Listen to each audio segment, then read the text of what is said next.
Senhoras e senhores senadores, subo essa tribuna hoje.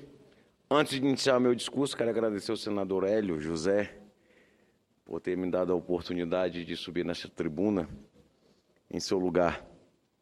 Amanhã, o município de Tarauacá, no estado do Acre,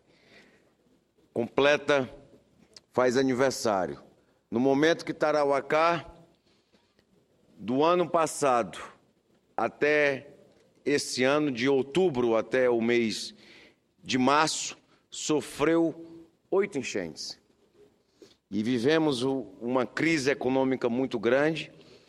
E o meu deslocamento da nossa capital, Rio Branco, até o município de Tarauacá, eu irei passar também no município de Manoel Urbano, através da BR-364, que liga a nossa capital, Rio Branco, até a minha cidade natal, Cruzeiro do Sul, passando por diversos municípios acreanos. E aproveito esta oportunidade, senhor presidente, para cobrar do DENIT que recupere a BR-364, que é o coração do estado do Acre. A população acreana lutou, brigou, reivindicou por vários anos para que colocasse em prática o que está na Constituição brasileira, o direito de todo brasileiro de ir e de vir a qualquer hora que puder. Porque a BR era intransitável na época do inverno, senador Hélio. E hoje a BR está concluída, mas precisa-se de uma presença do governo federal e do Ministério do Transporte para que recupere a BR-364 no nosso estado. Mas, senhoras e senhores senadores, subo essa tribuna também para falar a escassez da energia elétrica, ao lado do fantasma da crise hídrica. É uma ameaça que afeta todos os segmentos da sociedade, causa preocupação aos governos, inibe os investimentos das empresas, assusta as famílias, sendo um problema de todos. Não parece razoável culpar um segmento, especificamente. E, embora se busque a responsabilização, a questão não se resolve ao demonizar este ou aquele governante por não ter procurado a melhor solução, no tempo adequado, com os recursos apropriados. Por isso, trazemos este alerta. Ou bem, atacamos as causas da falta de água para o abastecimento e de energia elétrica, ou haverá sério comprometimento da tão propalada sustentabilidade brasileira. Nada se sustenta sem a luz e sem a água, senadora Ana Amélia. E não se trata, como alguém poderia alegar, de um problema climático apenas. Se chove ou deixa de chover no sul, no centro-oeste, no nordeste ou no norte. O problema remete ao planejamento mal feito em anos anteriores. Diz respeito às pressões equivocadas de segmentos influentes da sociedade. É o resultado de uma gestão confusa e insegura dos governantes. Vamos ou não ter racionamento de energia elétrica, como ocorreu em 2001? Esse é um terror com o qual as manchetes dos jornais nos assaltam pelo menos nos últimos 2 anos. E não sem razão, pois há mesmos motivos para a preocupação com isso. Claro que o problema tornou-se mais visível com o iminente racionamento de água em São Paulo e no Rio de Janeiro. E talvez por isso devamos aproveitar a ocasião para repensar todo o sistema de geração de energia elétrica e armazenamento de água para o abastecimento. Aproveito, senador, enquanto toma um fôlego, senador, nesse discurso de muita oportunidade. E a lembrança do que está acontecendo em São Paulo, na região sudeste, São Paulo, Rio de Janeiro e Minas Gerais, com a escassez de água pela falta de chuvas, é um sinal muito claro. E foi muito bom que a visibilidade desse problema tivesse sido acompanhada pelo Brasil inteiro, porque nós precisamos fazer 2 questões, como Vossa Excelência está vendo. Planejamento de melhor qualidade, porque tem obras que fazem aditivos, aumentam, e elas não têm a eficácia necessária para aquilo, seja na geração de energia, seja para outro tipo ou para o mesmo para o consumo. E existem também consumo de água na irrigação para a agricultura no Brasil. E eu participei, por iniciativa do senador Fernando Bezerra, de um debate pela Comissão de Agricultura em Petrolina, ali na divisa com Juazeiro, Petrolina em Pernambuco, Juazeiro na Bahia, fruticultura irrigada. São milhares e milhares de empregos. E a barragem de Sobradinho, que alimenta também a Chesf para geração de energia, é a que fornece, é a que tem represada água, que serve também para irrigar aquela produção de fruticultura que é exportada para os exigentes mercados do Japão e também dos Estados Unidos. Frutas certificadas que vão para esses mercados. Senador, o cuidado e a gestão da água, e Vossa Excelência, eu cumprimento por trazer o tema à tribuna, é da maior relevância em nosso país. Um país que tem enormes reservas, mas se não cuidar delas, elas vão secar, como secaram em muitas regiões do nosso Brasil. Nós temos no Rio Grande do Sul já cidades que falta água para o abastecimento das pessoas, na cidade, como é o caso de Bagé. Mas o cuidado, a boa gestão da água e a preservação é exatamente a lição que nós temos que levar da crise que acontece na região sudeste. Parabéns por tratar desse tema na tribuna do Senado. Senadora Ana Amélia, ouvindo Vossa Excelência nesse exato momento, eu até peço uma pausa aqui no meu discurso. As pessoas falam que o nosso país é um país pobre. Não é verdade. Nosso país é um país rico. O problema é que os dinheiros que são investidos são mal administrados, mal gastos por falta de planejamento, de compromisso para ser executado. E nós não podemos ficar calados. Porque se temos um país imenso que nem o nosso, temos obras de elefantes brancos que não servem e não diz para que vem, e não são concluídas e não resolvem um problema de uma vez por todas. Senhores senadores, nós temos um exemplo claro, nós estamos em 2015. O que é que justifica hoje a seca do Nordeste? As obras que ainda não foram concluídas. Então, é por isso que a sociedade tem muita razão, às vezes, de cobrar dos políticos mais um compromisso. E não vai ser eu que vou resolver o problema do Brasil. Eu confio, acredito e tenho um sonho. Se todos nós, políticos brasileiros, toda a população brasileira, fazer um pouquinho, nós vamos conseguir vencer os grandes obstáculos que a nossa população enfrenta. Mas, dando continuidade, senadora Ana Amélia, claro que o problema tornou-se mais visível, retornando, com o iminente racionamento de água de São Paulo e no Rio de Janeiro. E talvez por isso devamos aproveitar a ocasião para repensar todo o sistema de geração de energia elétrica e de armazenamento de água para o abastecimento.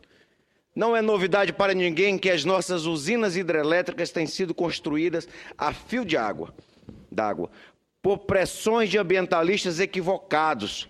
Deixou-se de construir os tradicionais reservatórios para acumular água e gerar energia o ano todo, trazendo o potencial da descontinuidade no caso de chuvas escassas. Essa foi a solução política para Belo Monte, por exemplo. Pode ter atendido a certos interesses, mas não há de termos estabilidade na geração de energia. Segundo o Operador Nacional do Sistema Elétrico no Sudeste e Centro-Oeste, temos menos de 20% da capacidade dos reservatórios. No Sul, pouco menos da metade. No Norte, 37%. E no Nordeste, 16% do volume que poderíamos ter nos lagos. Como explicar que tenhamos chegado a essa situação? Pode-se chamar de descura, de falta de planejamento, de irresponsabilidade, de falta de visão ao longo prazo, ou o que for. Mas esse fato não está desconectado de termos aberto mão de construir hidrelétricas com reservatórios no modelo de Furnas, por exemplo, cujo lago é também chamado de Mar de Minas, uma vez que beneficia 34 municípios daquele estado. Os incrédulos devem ir lá perguntar o quanto toda essa população tem se beneficiado dessa maravilha. Por pressões de ambientalistas, por deliberação de financiadores internacionais e pela falta de firmeza dos governos, temos aberto a mão de gerar energia barata e limpa por meios de hidrelétricas, com a construção de reservatórios. Para termos uma ideia, Gladson, senador Hélio, fico bastante feliz de estar aqui ouvindo Vossa Excelência tocar nesse tema tão caro e tão importante para o nosso país.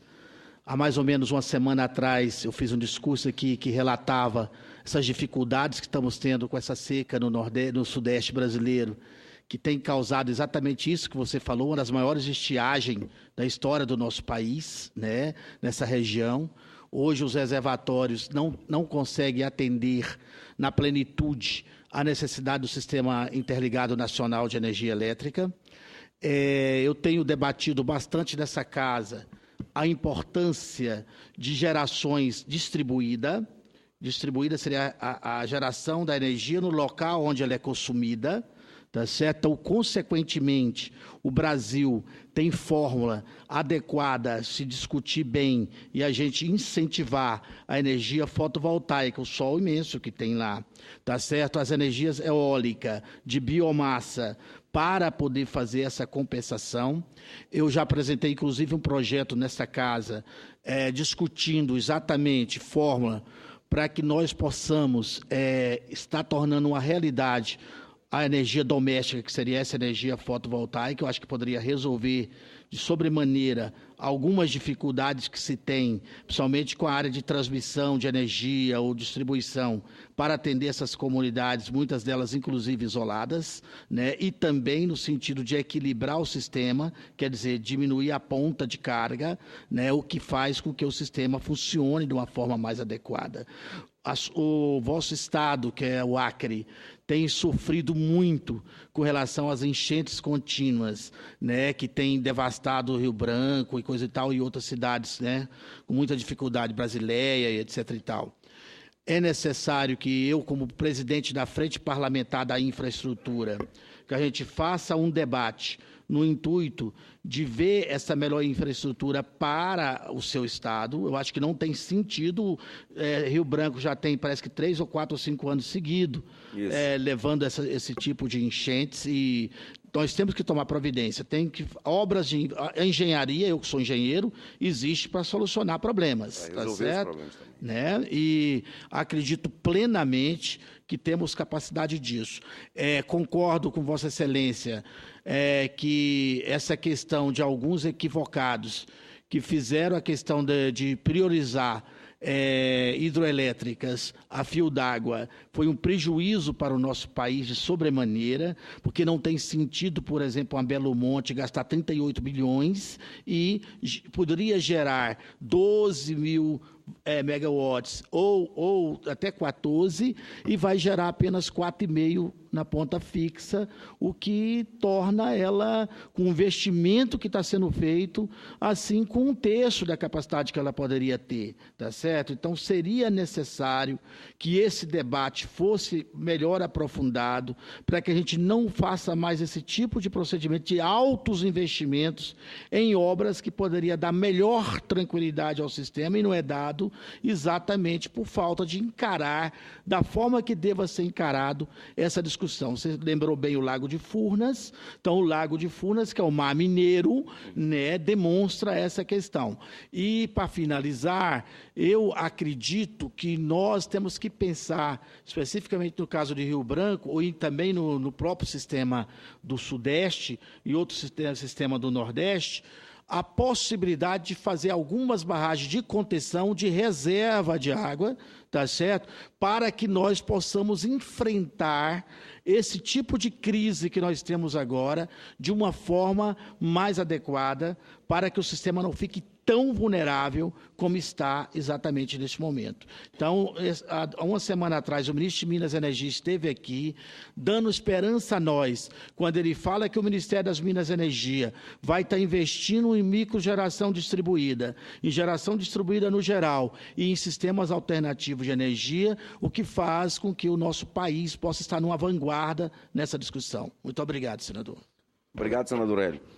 Para termos uma ideia do quanto isso é grave, basta comparar a energia limpa gerada por uma hidrelétrica. Sai a R$ 160 megawatts. Já a proveniente de uma térmica varia entre 340 a R$ 1.000, além de ser poluente. A eletricidade gerada pelos ventos, a energia eólica, também é considerada limpa.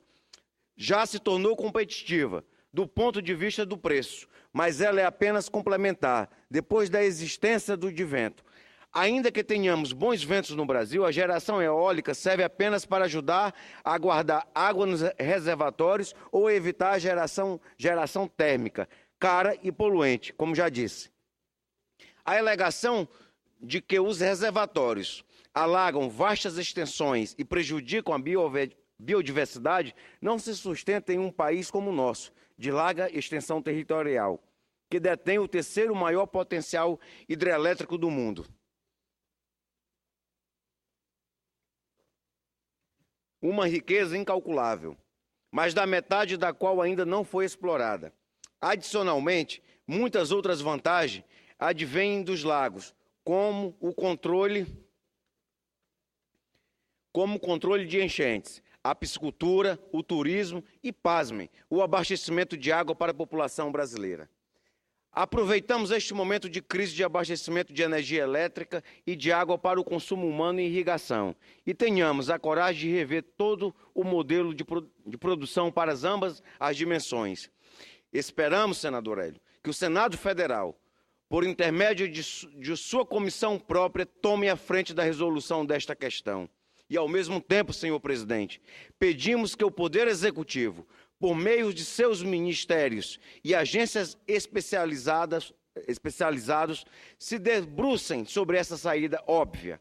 Voltemos a investir na construção de hidrelétricas com reservatórios, pensando não em hoje, mas nas próximas décadas, nas futuras gerações e no próprio desenvolvimento sustentável do nosso país. Senhor presidente, o nosso... Pois não, senhor? Não, você pediram para mim que era você tinha ligado, eu estou te retornando. Pelo seu discurso, pela firmeza, essa crise hídrica, é bom a gente considerar ela como aquele ditado chinês. Foi sorte ou foi azar? Eu acho que nós tivemos sorte de ter uma crise hídrica a essa altura da vida do país, na região sudeste, ao nível que nós tivemos, porque assim essa pauta se fortaleceu. A pauta daqueles que defendem a necessidade, né, de equilibrar o desenvolvimento econômico com a sustentabilidade está fortalecida em função dessa crise hídrica. É um conjunto de ações que nós precisamos desenvolver do meu ponto de vista. Penso que o governo tem que sair, a União, por exemplo, os estados e os municípios, tem que sair da posição cômoda de regulador e fiscalizador e ter uma ação proativa no sentido de ajudar, né, reeducando a população na demanda pelo consumo da água, na relação da população, de toda a sociedade, com o meio ambiente e desenvolvendo políticas que possam revitalizar as margens dos rios, as matas ciliares, desenvolvendo ações junto com os governos estaduais e municipais, a União criar as condições para aqueles que preservam a floresta tenha também um ganho para garantir essa necessidade, né? Então, é muito importante a sua fala. Eu considero que nós tivemos a oportunidade de ter uma crise hídrica na região sudeste, porque assim a nossa pauta de outras regiões como o Nordeste passa a ter mais vigor, né? E aqueles que defendem a necessidade do equilíbrio também passam a ter mais força no seu discurso e na sua agenda. Penso que na agenda nacional hoje está determinado pela força da crise hídrica que nós temos que repensar a nossa relação com os mananciais de água, na forma de conduzir o processo agrícola, de forma que a gente possa, né, ter plantio em nível como uma regra geral, para que a gente possa fazer a contenção e evitar o assoreamento dos rios, das nascentes. Então, é muito importante o momento que nós estamos vivendo. Quero parabenizar você pelo seu discurso e dizer que eu somo nessa agenda de que nós temos que defender desenvolvimento econômico, prosperidade, mas a prosperidade que não vai levar a gente ao fracasso a médio prazo em função de secas intermináveis, ausência de água, que sem água não há vida. Obrigado. Senador Donizete, eu agradeço a sua parte. E para finalizar, senhor presidente, pensando não em hoje, mas nas próximas décadas, nas futuras gerações e no próprio desenvolvimento sustentável do nosso país. Era o que eu tinha a dizer. Muito obrigado, senhoras e senhores senadores. Agradeço.